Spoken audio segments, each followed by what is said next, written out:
As you mentioned right now, and also you mentioned last night, don't doubt on your Shaykh way and don't doubt your Shaykh. Person has doubt, but he doesn't show because he loves his Shaykh so much, blindly. He doesn't see anything else. He said, I love my Shaykh, I'm going to follow him. Mm-hmm. Another type, person scared from Shaykh so much. And if I do something wrong, I'm going to get screwed up. He back up that way. Mm-hmm. Third one, person has doubt, but he has no other place to go. He knows this place is okay, but he still keeps the doubt inside. What are the dangerous situations waiting for them? Dunya and Akhirat. For the third one, you see, it is the law of creation that creation will always change. Allah is the one who doesn't change. But creation will always change. Don't think that you're just going to change here in this world. In the hereafter, you're going to change too. In the grave, you're going to change too. You will always change. So those who think, I cannot change or I don't want to change, first punishment is already reaching to them. But that one, no matter how bad he is maybe, but he wants to change, sincerely looking, not fooling himself, wanting to change. And in this way, if you want to change, you'll find 1,000 million supports coming to you to change. It's when you don't want to change and you kick aside the help that is coming to you, then that's the time you're in a very dangerous position. What makes you to kick that aside? Because you're angry. You're angry. You're angry at the what? The one who gives you candy and one time he gives you a bitter. That one who gives you 99 bitter and gives you one good, you still owe him. And the bitter he's giving is not for fun. The bitter he's giving is from yourself. The sweet he's giving is from himself. But the bitter is from yourself. It's making you so you're angry. Then you're in big trouble. Then until you get rid of that anger, Shaitan is sitting on you. It's finished. That anger that you have towards your murshid will make you to roll around in happiness because you think that you are free. You're free how? Because you kick the madad that is reaching to you. And Shaitan says, now you're free. You're not under his rule anymore. You can do as you like. So the third one, he is angry and he does not want to change. Or the second, or the first. They don't want to change. Then they're not going to find change. As Maulana is saying, those who are looking, they will find. If you are looking, sincerely you are looking, you will find.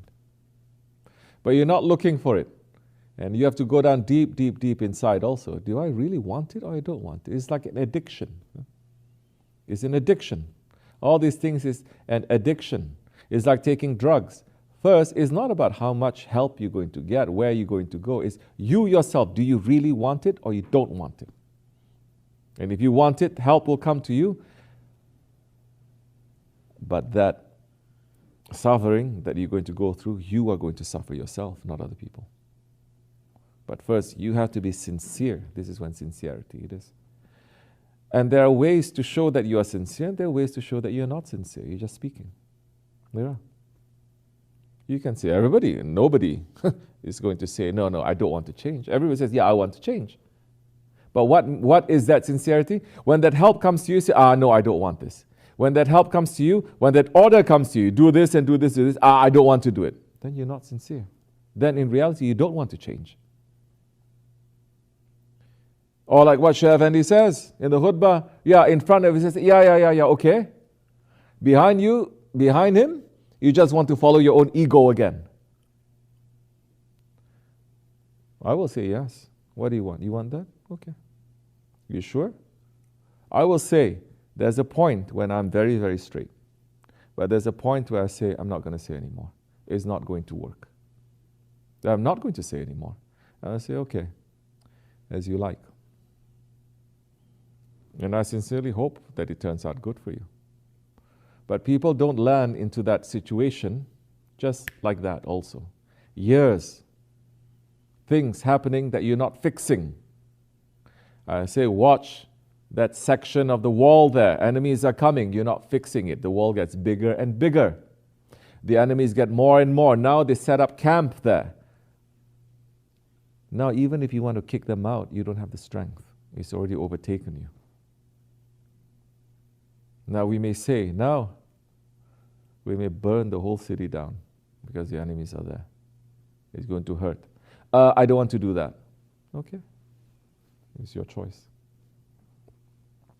So do you want to change or no? To know yourself, to be sincere. Do you want to change or you don't want to change? So many people in reality, they don't want to change. Shaykh Effendi says so many times, they want the Shaykh to change. They want the situation to change. They want everything to change except for themselves. And we can say to those ones, you have not changed much. Yes, you want to. I know you want to. When you are there, when you say, I really want to, and you cry, I cry with you. But when your shaitan sits on you and says, I don't want to do it, I'm not going to cry with you. I'm not. Please don't think I'm punishing people too. I don't do nothing. I leave everything to Allah. So,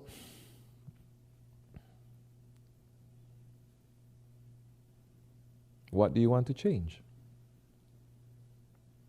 You have doubts. There is an answer to every question. Or you have doubts and you say, you know what? You know yourself, you know what? I know my ego a little bit. Even if I get 1,000 answers to this question, I'm never going to be satisfied. So the problem is not because I don't have the answers. The problem is my ego will not accept anything. So it is still my ego. It's not because there are questions that needs to be answered, my ego is going to be satisfied. So the problem is much deeper than that. Then there are those who really want to change and they are struggling. Help will come to them. But for those who have doubts and they don't address them, they keep it inside, they don't swallow it, they don't digest it, they don't pass it out. Or worse, they start spreading it to people. Or they find people who have doubts and they start talking. In front of us, they smile. They say, yeah, tabi. Behind us, they say, yeah. We've experienced those things too. We don't do anything. In reality, they don't want to change. Because now we have two faces.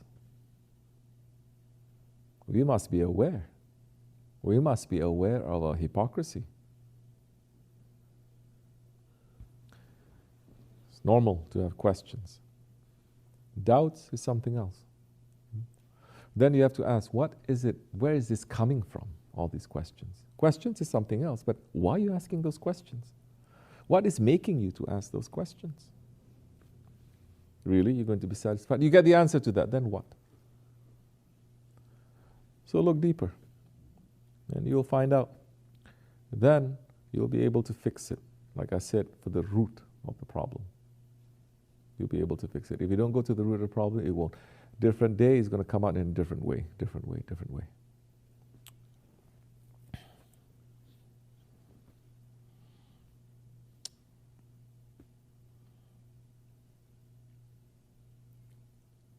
That one in front of us, our share. I don't know more than he does. What makes me think? He has helped so many people, he has helped me. I cannot even think to do that. So this is when you start using your real intelligence. Okay, maybe you have some questions, but look at him. You start using your intelligence. Then haya is going to come.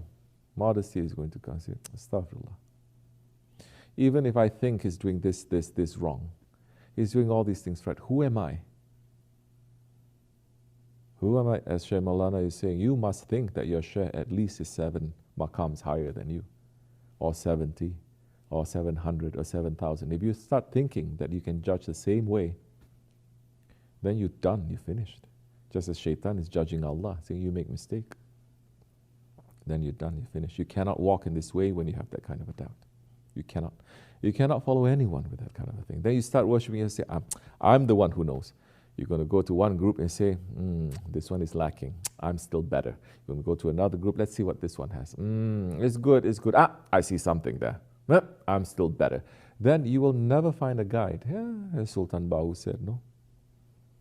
Well, which one? He's saying your prayer and everything is not going to be accepted because you're not having a murshid. But those ones, they don't believe that anyway. If you really believe that, what the awliya Allah is saying, then you say, my murshid, I don't care, it's none of my business. He's guiding me. He's guiding me to goodness. He's guiding me to Allah and His Prophet. Then everything else is not my business. Your murshid may trick you. Yes, he will. He may show you different sides, different faces. He's going to look at your heart. You say, it's not my business. Whatever he's doing is between him and Allah. Where is he guiding me to? To goodness? To good things? Yes, that's what I'm going to do. Get rid of that doubt. One day you can trick it, one day you can talk, one day you smack, one day you hide it, one day so many different things, but process it. If you need to talk to someone, talk. But don't expect always, if you talk to me, for instance, with a problem, that I'm going to be sweet and nice to you all the time. I'm going to look at what is necessary. When it's necessary to talk, I will talk. When it's necessary to talk, I will. When it's necessary to scream at you, I will. I must. I'm not doing it for you. I'm not doing it for me. I'm doing it because my Shaykh is looking. And he's going to say, did you try this? Did you try this? Did you try this? Did you try this? Why you didn't?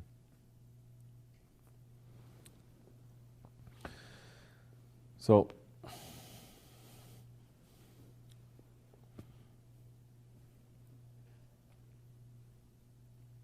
all these existential questions, I don't like to use too many big words, questions so important. How important are they? Once you get a toothache, you forget everything. Once you cannot go to the toilet you forget everything. So how important are they? You think about that? You think you're so important with your problems?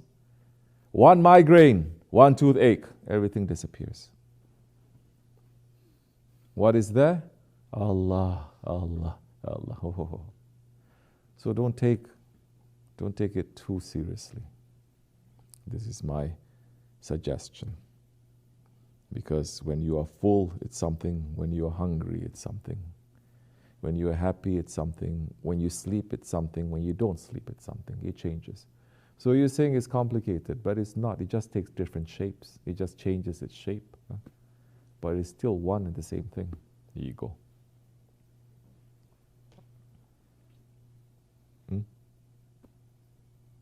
What is experience in old age? They say, yeah, I saw this one before. Yeah, it's like this, it's going to be like this and like this. Yeah, right, okay, don't worry. End of the road is going to be like this. There is a nice thing about old age or experience, because you're not shocked by it anymore. You're not surprised. You're not so wound up about it anymore. You're tired. You're like, again, this one? And you are not so excited about the problem anymore. Other things you may be excited about, not about that. Same thing. I'm not going to find an answer, then put it aside later. Next year, 10 years later. Why have to find an answer now? What is in front of me? That becomes Malayani then. Yes? You think it concerns you so much, but it doesn't concern you. Because it's not going to change. You know that. Put that aside. Oh, aren't we suppressing it and then it's going to blow up? No, you're not suppressing it. you're not taking it and putting it front and center. That's not what you're doing. To let it dictate everything.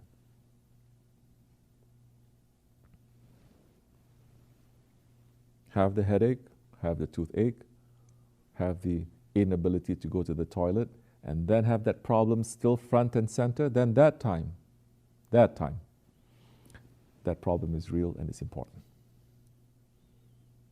May Allah make us to remember death often. Amin. Allahu tawfiq al-Fatiha. Amin. Assalamu alaikum wa rahmatullah. Tamam.